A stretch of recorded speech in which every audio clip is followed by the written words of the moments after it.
Hello guys. आज मैं आपको बताने वाला हूँ कि डायनेमिक कंपोनेंट हम कैसे बना सकते हैं। और उस पे मैं आपको बताऊंगा कि ऑन क्लिक, जैसे अगर मैं क्लिक करूँ तो ये जो डोर आप देख रहे हैं सामने वो फंक्शन कैसे करेगी। ठीक है, तो सबसे पहले इसके लिए हम क्या करेंगे कि मुझे इसकी जरूरत नहीं है तो मैं इसे बंद कर देता हूँ।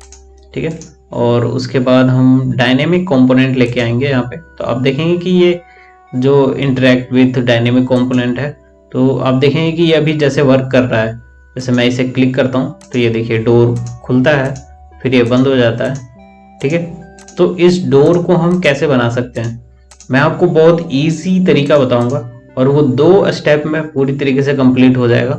ठीक है, तो चलिए स्टार्ट करते हैं।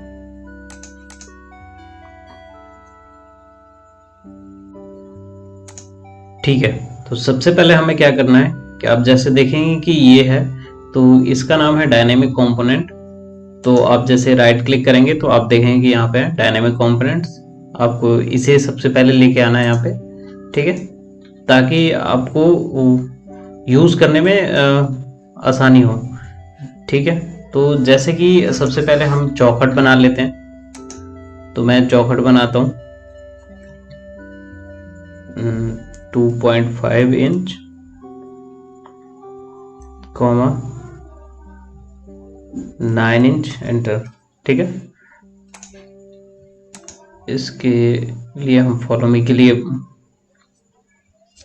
हम इसे एक चौखट बनाएंगे। तो ये हो गया 8 foot 3 foot 6 inch and 8 foot. ठीक है, तो अगर आपने फॉलो मी कमांड आपको नहीं आती है तो आप जरूर से चेकआउट करें, मैंने फॉलो मी कमांड की भी वीडियो बना दी है। ठीक है, तो ये लीजिए, ये चौखट एक बार में बन गया।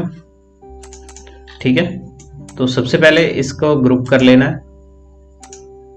ठीक है, ये पहला हिस्सा है।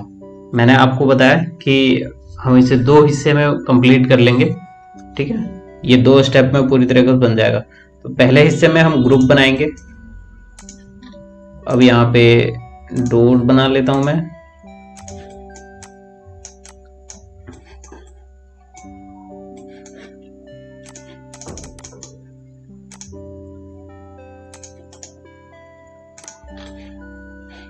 ये डोर बन गया,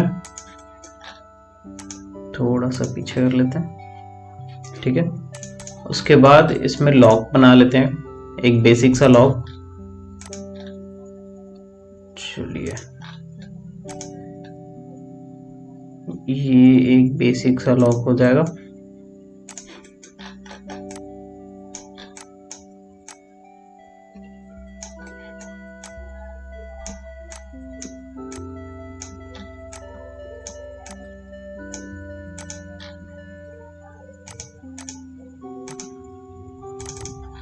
ठीक है, मान लेते हैं कि ये एक बेसिक सा लॉक हो गया हमारे पास।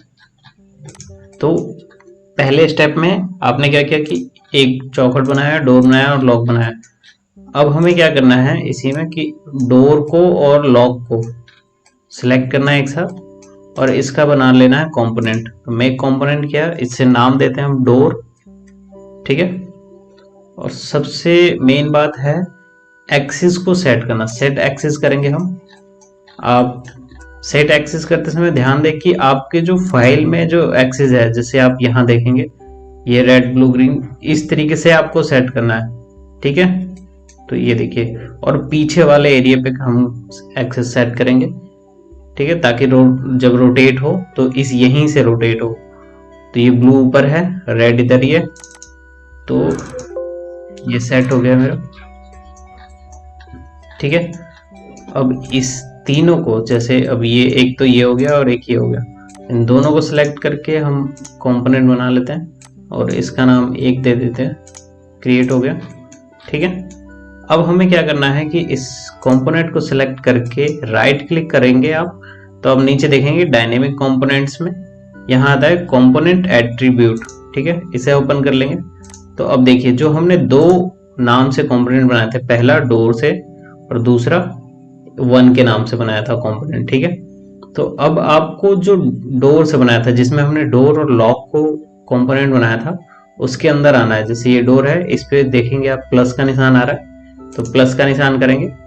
अब हमें क्या करना है कि इसे रोटेशन देनी है, तो यहाँ पे ऐड एट्रीब्यूट पे एक और प्लस करेंगे तो आप देखेंगे कि यहाँ रोटेशन है। ठीक है, तो हमें अभी फिलहाल के लिए चाहिए जेड एक्सिस पे, तो अभी ब्लू लाइन पे, तो जेड एक्सिस को यहाँ एक्सेप्ट करेंगे। ठीक है, अब देखिए यहाँ पे एक वैल्यू डालने के लिए कह रहा है, अभी ये 0 है। जैसे कि अगर मैं अब इसे 90 करूं, एंटर, ये देखिए तो 90 पे क्या हुआ, डोर खुल गया। आप देखेंगे कि एक्सिस मेरा पीछे यहीं पे था, इस वजह से ये यहीं खुला है। ठीक है, तो अगर मैं फिर से इसे 0 करूं, आप टाइप करने के बाद, जैसे मैंने 0 अभी टाइप किया, उसके बाद एंटर प्रेस करेंगे हम, तभी ये वर्क करेगा। ठीक है, तो जैसे ही 0 करने के बाद मैंने एंटर किया, ये देखिए ये हो गया बंद। ठीक है, फिर से मैंने सेलेक्ट किया। अब इस पे क्या करना है मुझे कि जो ये क्लिक है ना, ये अभी क्लिक करने के लिए एरर दिखा रहा है कि ये क्लिक कैसे होगा, लेकिन जब मैंने शुरू में आपको डोर दिखाया तो उस पर वो क्लिक हो रहा था, आ रहा था रेडी टू क्लिक, है ना। तो अभी यहाँ पे क्या करना है, ऐड करना है हमें। अब करना है इसका बिहेवियर सेट, तो बिहेवियर पे है ऑन क्लिक, अगर मैं क्लिक करूं तो क्या बिहेव करेगा। ठीक है, तो अब यहाँ पे आपको एक बेसिक सा बिल्कुल ध्यान देना है, अगर ये इसमें थोड़ी सी भी गलती हुई तो आपका ये वर्क काम नहीं करेगा। ठीक है, तो आपको सबसे पहले लिखना है यहाँ पे SET बड़े अक्षरों में। ठीक है, सेट, अब देखेंगे मैंने लिखा सेट, उसके बाद छोटी ब्रैकेट एंड ऑन करनी है, छोटी ब्रैकेट ऑन की, फिर उसके बाद जो डबल टिक होती है, आप देखेंगे यहाँ पे, मैं इसे जूम करके दिखा दूंगा, ये ऑन करना है। फिर उसके बाद आपको रोटेशन जेड जो ये है, इस पे सिलेक्ट करना है और फिर इसे बंद कर देना है। ठीक है, ये बंद हो गया। अब उसके बाद आपको देना है कॉमा।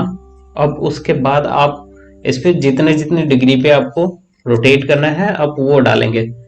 जैसे पहला 0 हो गया, ठीक, फिर कॉमा किया मैंने, फिर 45 कॉमा 90 कॉमा एंड देन फिर से 45। इससे क्या होगा कि अगर मैं 45 नहीं लिखता हूं तो वो क्या होगा, डोर खुलेगा बंद हो जाएगा, खुलेगा बंद हो जाएगा ऐसे। ठीक है, तो मैंने लास्ट में भी 45 कर दिया एंड फिर इसे बंद कर देंगे ब्रैकेट को और फिर एंटर करेंगे। विदाउट एंटर वो ये वर्क नहीं करेगा। ठीक है, तो एंटर कर दिया। अब देखिए, अब मैं जैसे ही इस पे लेके आऊं, अब ये रेडी टू क्लिक है ना। तो अब जैसे ही मैंने इसे प्रेस किया, ये पहले 45 पे आया, फिर 90 पे आया, फिर ये 45 एंड 90। अब देखो ओनली 2 स्टेप और ये डोर बनकर तैयार हो गया है, डायनेमिक डोर।